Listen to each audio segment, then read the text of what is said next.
What if we talked about the ancient Romans? Why? Because they lived in leisure and they were picky eaters. All right, then. What if we talked about how shockingly much you can do with AI? Why? Who builds their own replacements? Apparently humans do. All right. Let's go.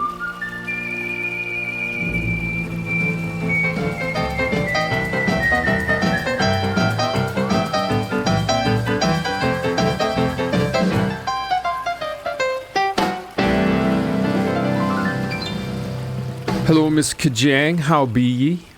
I'm good. How are you? Excellent, thank you. Good. Are you ready to proceed with the proceedings? I am. You see what I did there? I did. Doubled up some words. Yes, you did. Tricky. Very tricky. Bit of an English specialist, aren't I? Well, Am yeah. and I. Oh. All right. You wish to speak upon the ancient Romans and their comings and goings and doings. Yeah. I was writing a paper on the ancient Romans and their day-to-day lives, just because I'm interested to see what different eras were like and what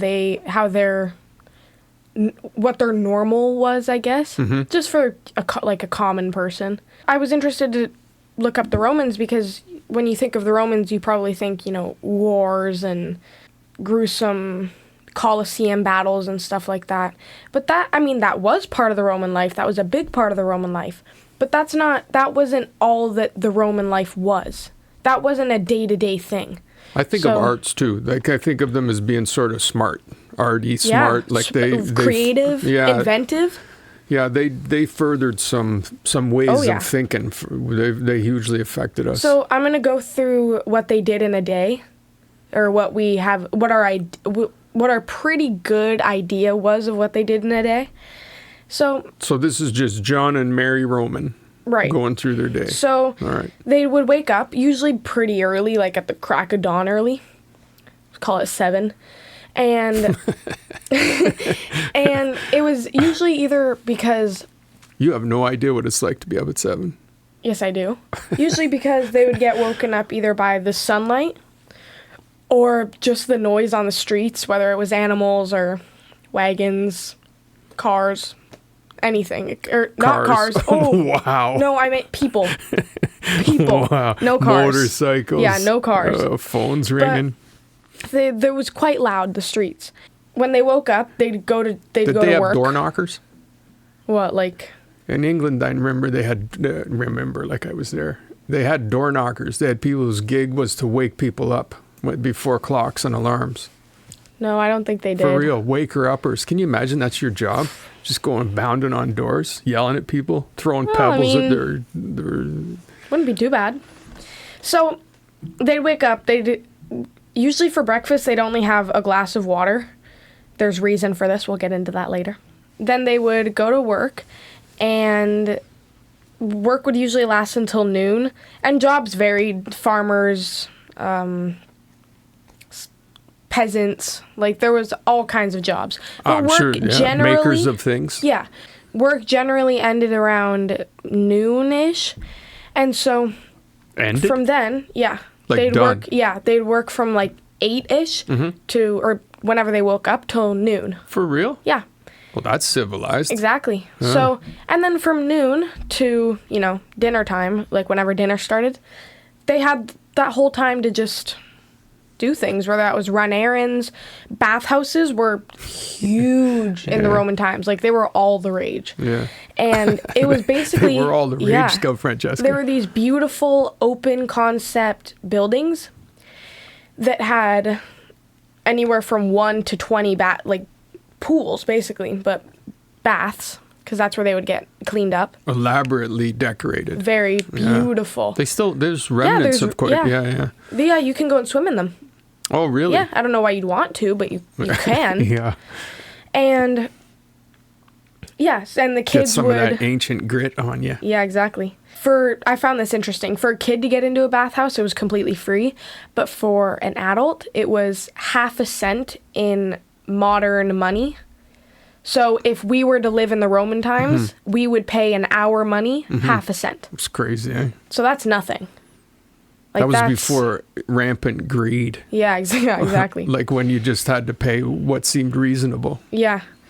And so kids, if they didn't want to go to the bathhouse, but they usually did, you could play board games, sports. Gambling was a big part of the Roman times. It was very pronounced. Everybody gambled. Mm-hmm. And a couple of the things you could gamble on, the Colosseum, fights and stuff like that, and just everyday things, gambling. Like, there must have been a lot of chatting. There was a lot of talking, a lot of I would getting together imagine. and chatting, which would explain how they were famous for having like street corner orators. So people would get up on their soapbox, literally get up on a box and start yakking, and people would come around and listen. That was tradition, right? That's how you learned. Like, oh, there's this dude. He's always on that corner of that, and he's actually cool to listen to, man. You should go check him out. That would explain why. Like, people had a lot more leisure, so they had the time to do things, and they didn't have TVs and phones. Right. So and then they had forms of entertainment, right? So sport games. Mm-hmm. They had a form of tennis with hands, and then a game that is really only comparable to rugby. I don't know the name of it, but that's how it was described to me. Yeah. And the Colosseum. The Colosseum was a big part, especially if you lived in that area. But they had little Colosseums all over. But the Colosseum. Yeah. You could go, Colosseum. Yeah, you could go, and they'd have the fights to the death, and they'd have sometimes. They didn't do that often, though. No. Yeah. And sometimes that's a you misnomer could see, too, right? Like, people kind of have this impression happened like every couple of years, if. Well, and the gladiators, like there was guys. I read dollar for dollar. If you translate the money, one of the richest people who ever lived was a gladiator. Yeah. Remember reading that a few years ago, and I read this that dude too. just retired to his manor in the country, and that was it. Exactly. So you could make a living. Like, the gladiators wasn't all death and dismemberment. They did lots of things in the Colosseum too. It wasn't just battles. They would have reenactments. They would have like mock ocean battles. Yeah. So they would fill the Colosseum up with water. It's crazy. And then they would, which imagine how long that would take. And then they would put in fake shipwrecks. And then they would have soldiers present what the battle was like. Yeah, they would have full-on boats coming in. I imagine they diverted water from the Tiber, the big river that runs through Rome. Probably. That would be my guess, yeah. So in some ingenious way. Yeah, so you figure the life was pretty sweet. Well, this is the sweetest part. They had dinner. Yeah. And this is why they didn't eat much for breakfast and lunch. Okay. Lunch was often just bread. And so for dinner, they would invite guests over and they'd host it at their house. And instead of chairs around the table, they were like reclining sofas because you were meant to lay on your side while you were eating. Oh, okay. And prop yourself up on an arm and then use one hand to eat it. So I guess you could say they were picky eaters. Oh my God, you had that chambered, man. You were dying to bust that out, weren't you? Yep. And so all the food was cut into little finger-sized bites. It didn't matter what the food was. It was always chopped up into finger-sized bites because you were eating with your hands. And you would probably think, wow, they were pretty messy, I would imagine. They washed their hands before dinner, in between every meal. Mm-hmm. So entree, meal, and then dessert, they'd wash their hands, and then after. And you're claiming that this is how the average person rolled in ancient Rome. This is probably like middle class, middle class, maybe middle class. I think that's probably was most of them, though, wasn't it? Yeah, I mean, especially I remember reading something even about the Mayans, too, that it was, you were probably going to live a better life if you were a peasant, servant, slave than you would if you were to be, say, a farmer, because a farmer isn't really working.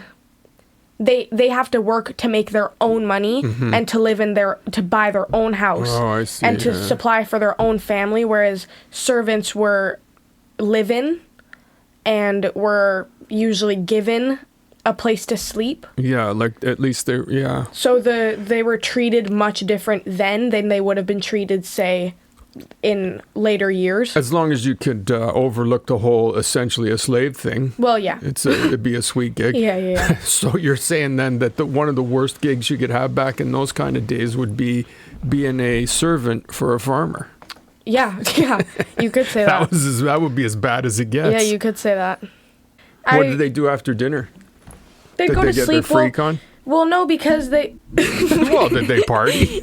Were they out in the streets dancing? No, they just went home. Were they big boozers? I don't know. I bet you there was some drinking. Were, yeah. Yeah. But then the guests would go home, and they would have to walk home in the dark, and they wouldn't have any protection. Yeah, what was crime no like? Lights. What was crime like? Did you come upon any stats for that? Yeah, so nighttime, like now, was definitely the most dangerous time of night because sneak attacks, animals. It just wasn't a good time to be out. But because having guests over was so common, it was pretty normal for people to walk home alone at night or with your family or whatever. Somebody trying to steal your toga. Yeah, but I know that there were... Yeah. Like people. You said, yeah, buddy, that's right. Right. But I do know that there were patrol officers walking around the town and just making sure that, just making sure that everything was... Roman coppers. Yeah, exactly. That everything was kind of in check. I mean, they couldn't make sure everything was okay, but... Walking around with a stick. Yeah. So yeah, that was life in the Roman times. Very nice. Yep. You want to talk to us about the power of AI? Or have a conversation about the power of AI? Yeah, just a sort of a general conversation. It's not that I did any great research or anything. It's my research. You have been working a lot with it, though. So. Well, that's my research. Yeah, exactly. And it's just everything I've been doing the last week with it, and it's all for schooling, essentially, and the homeschooling. And I'm just... It's crazy what it can do now and how quickly it's advanced. I just don't know if everybody realizes that. Like, people hear about it, AI can do this and AI can do that, and they know you can make some weird video or you can scam something up. But it's incredible what it can do. Like, it enables me to do so much more with homeschooling that I would like to be able to do. For example, so like I can make courses, man. Yeah. Like I can use the entirety of the internet and it's already been scraped by the robot. And I go into the bot, I'm using Claude, but you could use whatever. Just not GPT. Well, you can use that too. I mean, it's just, I'm not a big fan, but anyhow, that's beside the point, right? This isn't to discriminate the bots. Yeah, it's not about that. It's just about in general what you can do, and I mean, so you can create these courses. Like, you see what I'm doing with it, and it's unbelievable. Like, you don't need much knowledge. Like I can do a bit of coding from learning how to do the website, right? To create my own website. So I have an understanding of what goes into making a HTML app or a website, but not very much. It's not like you need any, really. You just keep telling it, no, do this, man, change that. Right. And then I can host them. It's incredible. And it's changing the world so quickly. Like, remember 4 or 5 years ago when I started doing stuff, and when the AI first came out with the imagery, remember? Yeah, I do. Remember when you were a little kid and the Google, I would use collabs, and I could do that one, and we'd get all the weird artifacts, and it'd take 15 minutes to come out with one image, but it was brilliant. Or I'd use the, what is it called, Crayola or something like that. Yeah, all of those. Yeah. And they made, it was great. It was fun. And then Mid-Journey came along, and everything looked Mid-Journey for a while, and we used that for a bit. Yeah. And you think where that is now, that was only a few years ago. And now I know. You can go into Claude or ChatGPT or Gemini, or you can go Copilot or just some other AI agent that's been created. And you can make anything. Yeah, there's this stupid TikTok account. And it makes like AI fruit Love Island, where it's literally like little clips, little episodes of AI fruits made into people. Yeah. On a Love Island kind of show. Like, that's how far we've come. It can animate things like that. Or how far we've dropped. Yeah, exactly. That's literally, every time I watch it, I can feel my brain cells. Actually, I don't watch it. I've blocked the account. Well, it's the ultimate creative wingman. Like, it's just an amazing wingman for creativity. And I know there's people who are offended by the scraping and the taking of data, and I'm sure some of my writing's been sucked up, and like, that's just the way it is. If you put something online, it's been absorbed, and there's definitely an argument to be made that that's no bueno. Yeah, I mean, that is coming from the same people that are influencers and use TikTok on a daily basis. They probably take just as much information and data from... and from regular people too, though. It's like there's a real argument to be made that what they did was really snaky and weaselly. Like, they created these things on the backs of real, like, artists, writers, and real artists. My argument would be that, I mean, if art, for example, everybody's copying everybody forever. That's how it's always been. If you're using AI to create a painting that looks like it was a Picasso, well, yeah, that's not acceptable. But if you're combining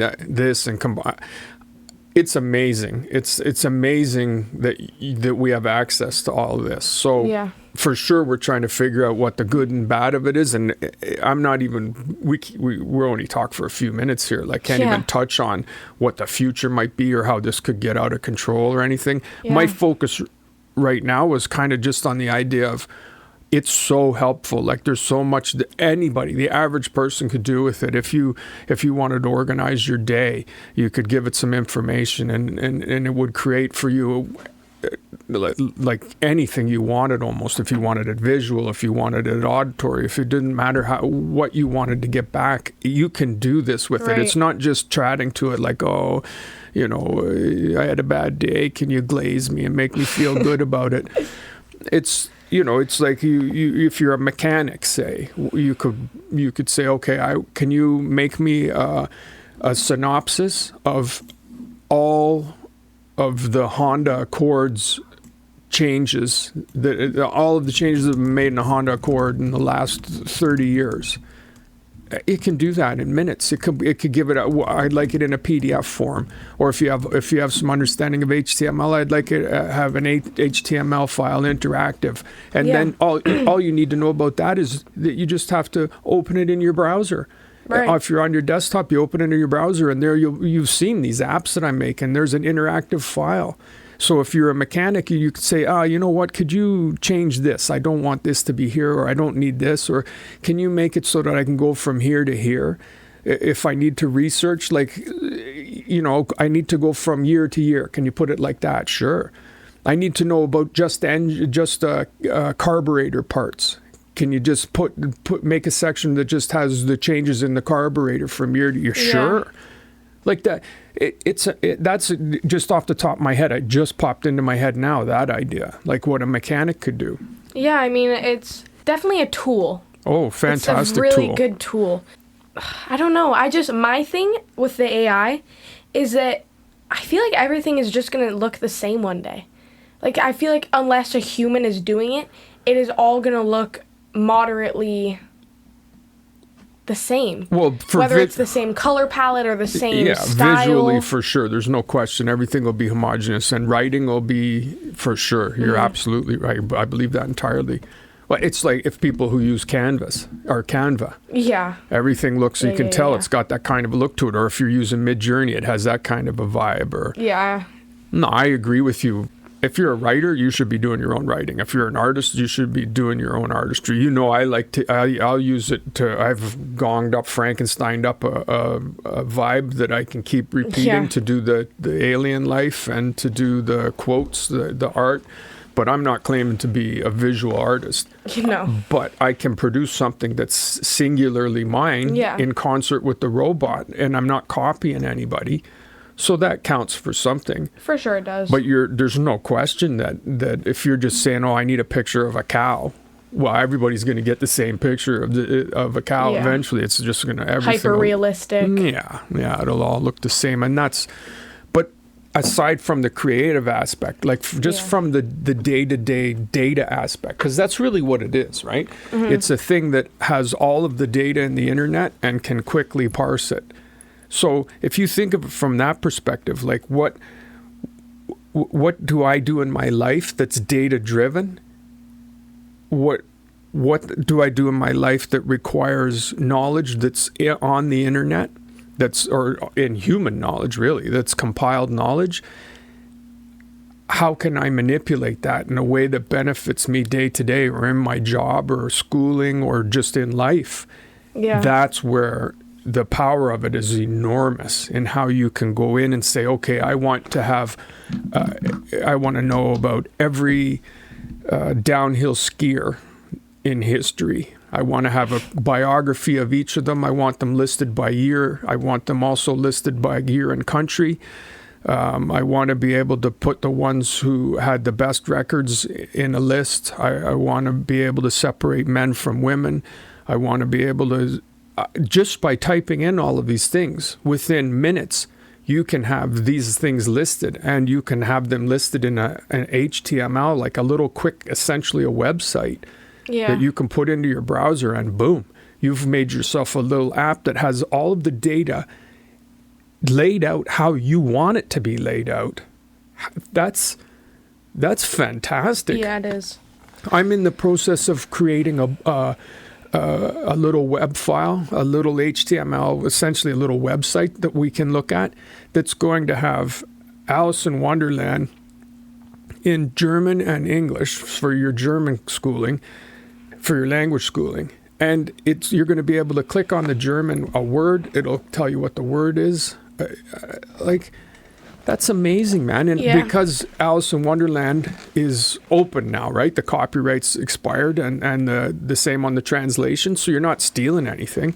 No. And I just tell the bot, this is what I want. I want it laid out like this. I want you to be able to click on that. I want to be able to interact back and forth.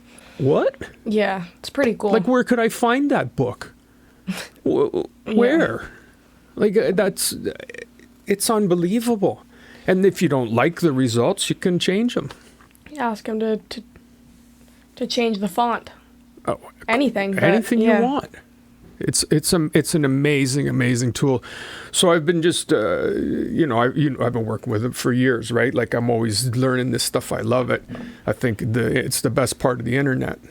But it's just the last week it's really hit me, as I've really dug in with what it can do, how much it can do, and I'm scratching the surface. Like, there's all kinds of people out there who are making it do way more complex things. I'm doing this with free tiers. Like, I'm not paying for it. That's the other thing. I'm not paying for it. I know. It's a weird. The bad thing though is that, as I'm always telling you, we're basically creating our own replacements. This is true too, which is not good. It's just the robot's baby steps, right? Yeah. All right. I have a what if that I thought up of. Because I know we've done if you could live in an era as a what if you could. But I want to know if you could live in an ancient time. So ancient Rome, ancient Egypt, even Mayans, Aztecs. Like, if you could live in a time like that, which one would you do? Because after my investigation, I've investigated Egypt, I've investigated the Mayans, the Aztecs, the Romans. I'm an avid medieval stan. Yeah, well, yeah, but that I'm not counting that as ancient. It's not ancient? No, I'm not. It's not far enough back for you?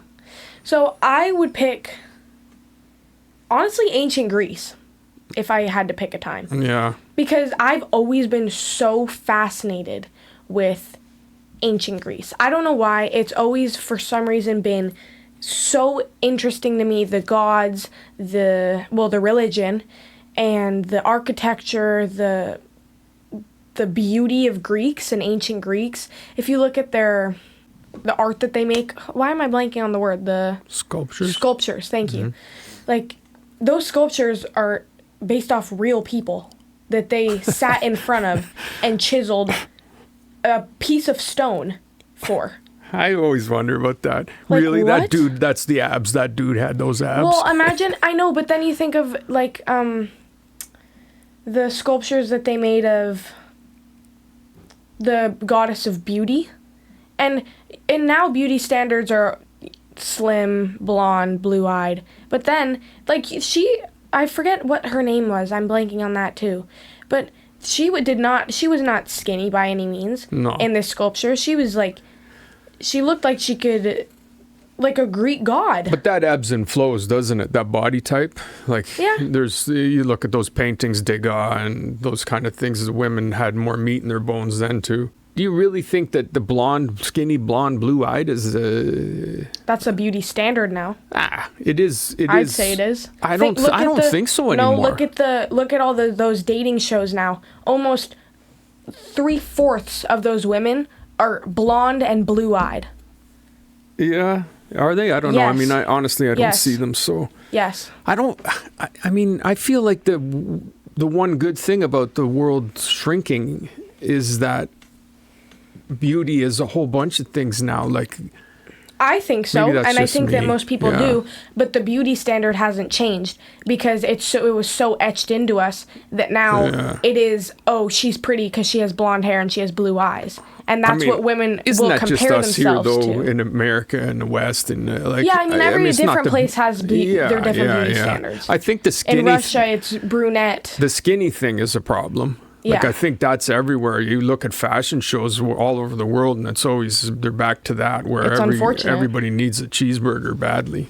Yeah. I can't really disagree with you on the Greece one. I'm trying to think of another one just for the sake of argument, but if I had to go back to an ancient time, it would definitely be Greece, because, man, those dudes, like, they're still affecting the way we think in the West. Is the still philosophers. basically Aristotle, Socrates, like, it's the Pythagorean and math I was just looking at the other day and talking to Madish about. I mean, their influence on us intellectually in the West is way off the charts. Well, I mean, think about it. They had everything. They were very advanced in their architecture and Super smart. their way of living. I mean, think all the philosophers, all of the art that they made. I mean, they were just. No, they were. It was the place to be. It was a confluence of some kind of weirdness where a bunch of the right kind of people were born at the same time, and it was a time that went over like 400 or 500 years too. Yeah. It wasn't like it was just over a couple of decades. Yeah. And they just and because the world was much more segmented then, people didn't. The Greeks just stuck around doing their thing for a few hundred years before there was enough travel to them, and people were like, "Whoa, man, you can do what? That's amazing!" And so then it just spread into the rest of the world, their way of thinking. It's incredible what they came up with. Yeah, I got to go with them too. All right, perfect. All right then. Episode the 73rd, Irish. Yep, it was a good one. It was a good one. All right, I love you. Well, all right, I love you. Next time. Next time.